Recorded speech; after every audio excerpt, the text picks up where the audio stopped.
Copy வேறு ஒரு cooker chicken நீங்கள் சுற்றி காப்பி எப்படி கருப்பா.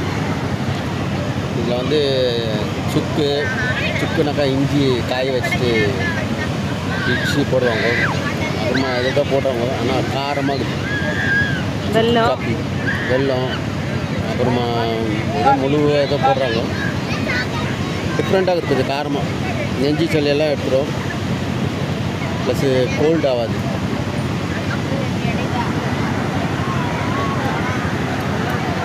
காரமாக இருக்கும்.